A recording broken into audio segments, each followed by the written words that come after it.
Good morning બાળકો, કેમ છો?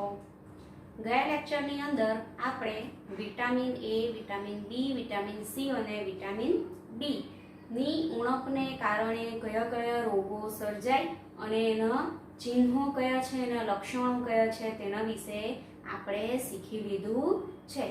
તો આજે આપણે ખનિજ ક્ષારો જે છે એના સ્ત્રોતો આપણે આગળ શીખી ગયેલા છીએ. કયા? કેલ્શિયમ, આયોડીન, બરાબર છે.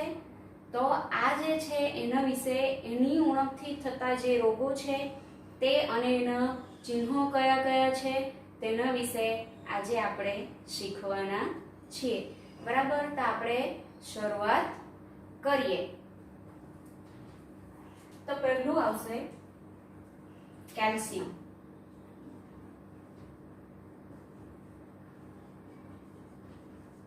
ચાલો, સૌપ્રથમ આવશે કેલ્શિયમ. તમને બધાને ખ્યાલ જ હશે કેલ્શિયમ જે છે, બરાબર છે, તે જે છે કેલ્શિયમ, તેની ઉણપથી કયો રોગ થાય? તો હાડકાનો રોગ થાય અને દાંતનો કોહવાટ. અહીં કોઈ પર્ટિક્યુલર ગયા વખતની જેમ નામ નથી આવતું રોગનું, બરાબર છે, પણ એ ક્યાં અસર કરશે? કેલ્શિયમની ઉણપને કારણે જે રોગ થશે તે ક્યાં અસર કરશે? તો આપણા હાડકા પર, બરાબર છે. ગયા લેક્ચરની અંદર પણ આપણે જોયેલું વિટામિન ડી જે છે એ પણ હાડકા પર જ અસર કરે, સુક્તાન નામનો રોગ થાય, બરાબર. તો આ શાના પર અસર કરશે? હાડકા અને દાંતનો કોહવાટ. આપણે વિટામિન સી સ્કર્બી જોયું છે આપણે, શું કે પેઢામાંથી લોહી નીકળે, બરાબર ને. તો આ જે કેલ્શિયમ જે છે તે આપણા હાડકા જે છે તે શું થઈ જાય? નબળા થઈ જાય, એનો યોગ્ય વિકાસ થતો નથી.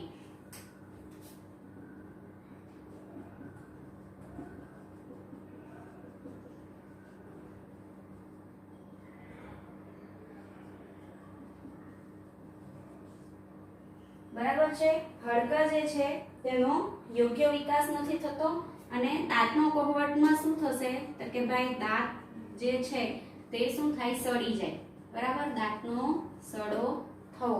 આપણે ઘણી વખત આપણા દાંત જે છે તે કોવાઈ જાય, બરાબર ને. કેમ? ઘણી વખત આપણે શું થાય? યોગ્ય દાંતની સફાઈ નહીં કરીએ, બરાબર છે. દરરોજ બ્રશ નહીં કરતા હોય. અમુક ઘણા એવા બાળકો હોય જેને એવી કુટેવ હોય, બરાબર છે, સારી આદત નથી. તો આપણે શું, તેવા બાળકોને શું થાય? તો કે ભાઈ દાંતનો કોહવાટ થઈ જાય. તમને એવું કહેતા હશે કે બહુ ચોકલેટ ખાય તો દાંત કોહવાઈ જાય, બરાબર ને. તો અથવા તો કેમ આપણે દાંતની સફાઈ કેમ કરવી જોઈએ? અથવા આપણે સવારે અને સાંજ રોજ રેગ્યુલર કેમ બ્રશ કરવું જોઈએ? દાંતની સફાઈ માટે. કેમ?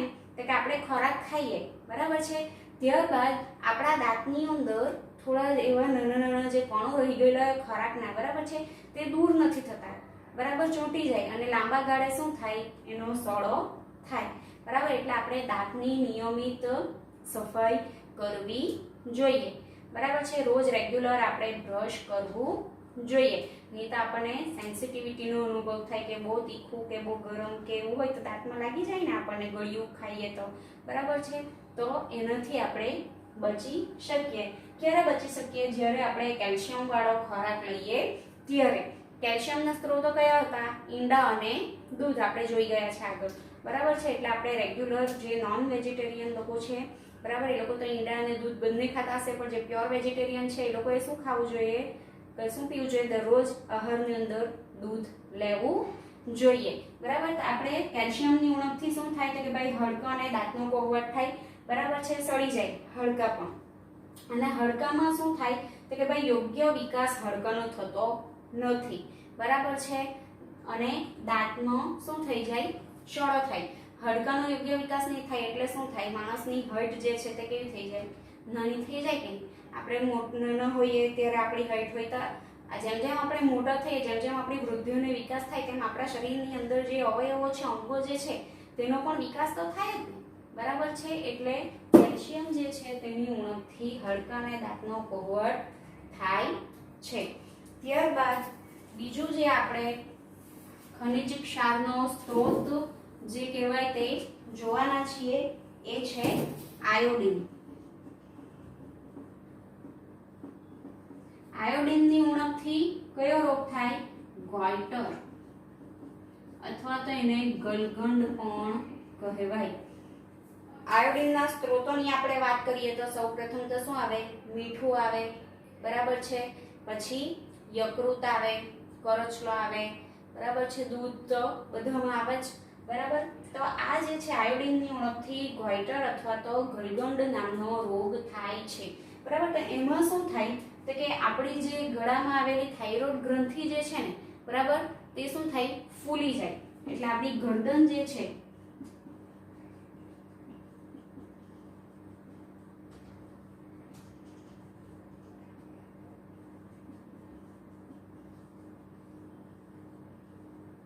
બરાબર, ગરદન તમે કોઈક વખત એવા વ્યક્તિ જોયા હશે કે જેને ગોઈટરનો રોગ થાય, બરાબર છે, અથવા તો થાઇરોઇડ, બરાબર, થાઇરોઇડ પણ તમે સાંભળેલું હશે. તો આ જે છે તે ગરદનનો ભાગ ફૂલી જાય, અથવા તો તમે તમારી નજીકમાં કોઈક પ્રાઇમરી હેલ્થ સેન્ટર હોય, બરાબર છે, અથવા તો કોઈ હોસ્પિટલમાં તમે ગયા હોય, કોઈ એમબીબીએસ ડોક્ટરને ત્યાં ગયા હોય, તો ત્યાં તમે એવા પિક્ચર કે ચિત્ર પણ જોયા હશે કે જ્યાં તમને એવું બતાવેલું હશે કે આ ગળાનો ભાગ જે છે ને આખો ફૂલી જાય, બરાબર છે, મોટો થઈ જાય. ક્યારે? જ્યારે શરીરની અંદર આયોડિનની ઉણપ સર્જાય ત્યારે. એટલે આપણે આહારમાં યોગ્ય માત્રામાં મીઠું પણ લેવું જોઈએ, બરાબર છે. તો આપણે આ જે ગોઈટર નામનો રોગ જે છે તેનાથી બચી શકીએ, બરાબર છે. અને બાળકોમાં જે છે તે બીજું એનું એ જે છે તો શું છે તો કે ભાઈ બાળકોમાં માનસિક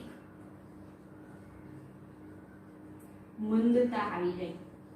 બાળકોમાં માનસિક મંદતા એટલે આપણા શરીરનો ઉંમરની સાથે સાથે વૃદ્ધિઓનો વિકાસ થાય, બરાબર છે. તો તેવી બુદ્ધિ પણ આપણી બુદ્ધિનો પણ વિકાસ થાય ને. એકદમ નાનું બાળક હોય તો એકદમ નાસમજ હોય, બરાબર છે, એ બોલી નથી શકતો, એને ભૂખ લાગે તો ખ્યાલ તો આવે પણ એ શું કરે? રડે, બરાબર છે. એને પેટમાં દુખતું હોય તો ખ્યાલ નહીં આવે, શું કરે? રડે. તો આપણે ડોક્ટર પાસે લઈ જઈએ ને, નાના બાળકોના જે ડોક્ટર હોય તેની પાસેથી, અને પછી આપણે ટ્રીટમેન્ટ કરાવીએ, બરાબર છે. તો જેમ જેમ બાળક મોટું થાય, બરાબર છે, તેમ તેમ એનામાં પોતાની સમજ આવી જાય ને કે એણે કેવી રીતે બેસવું જોઈએ, કેવી રીતે ખાવું જોઈએ, ચાલતા શીખી જાય, દોડતા શીખી જાય, બોલતા શીખી જાય, બરાબર ને, ખાતા શીખી જાય જાતે જાતે. તો જે બાળકોની અંદર એની ઉંમરની સાથે શરીરનો વિકાસ તો જરૂરી છે, પણ સાથે સાથે એનો માનસિક વિકાસ જે છે તે પણ જરૂરી છે. એટલે બુદ્ધિનો પણ વિકાસ થવો જોઈએ. તો જો એની અંદર આયોડિનની ઉણપ હોય તો બાળકોમાં શું આવે?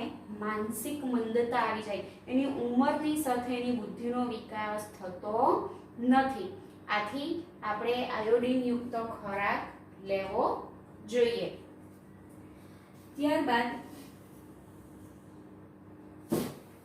ત્રીજું જે છે તેના વિશે આપણે જોવાના છીએ તે છે આયન, બરાબર છે. આયન જે છે એનાથી શું થાય? એનિમિયા. એનિમિયા અથવા તો એને શું કહેવાશે? પાંડુ રોગ. એનો આપણે જે છે તે એનિમિયા જે છે તેનો રોગ થાય. કોની ઉણપથી? આયોડિનની ઉણપથી. અને એનું જે ચિહ્ન છે તે શું આવી જાય?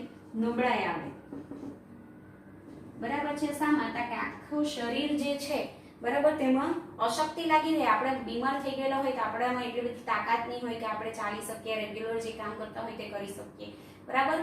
તો આ જે રોગ થાય આયનની ઉણપથી, એનિમિયા નામનો જે રોગ થાય, તેમાં શું થાય? આખા શરીરની અંદર નબળાઈ આવી જાય, એટલે ઢીલસ આવી જાય. આપણામાં એટલી બધી શક્તિ નથી રહેતી કે આપણે રેગ્યુલર જે માણસ છે કામ કરે એની જેમ આપણે કામ કરી શકીએ, બરાબર છે. ત્યારબાદ એ શાના પર અસર કરશે? તો આપણા લોહીની અંદર છે ને રક્તકણ અને શ્વેતકણ અને ત્રાકકણ આવેલા હોય છે, બરાબર છે. તો એ રક્તકણ જે છે તે કેવા હોય? તમે કોઈક વખત જોયું હશે, અથવા તો તમે લેબોરેટરીમાં બીમાર થઈ ગયેલા હોવ અને તમે રિપોર્ટ કઢાવો, બ્લડ યુરિન ટેસ્ટ કરાવો, પછી તમને છે ને એનો રિપોર્ટ આપે તો તેમાં જોજો એમાં લખેલા હશે, બરાબર છે.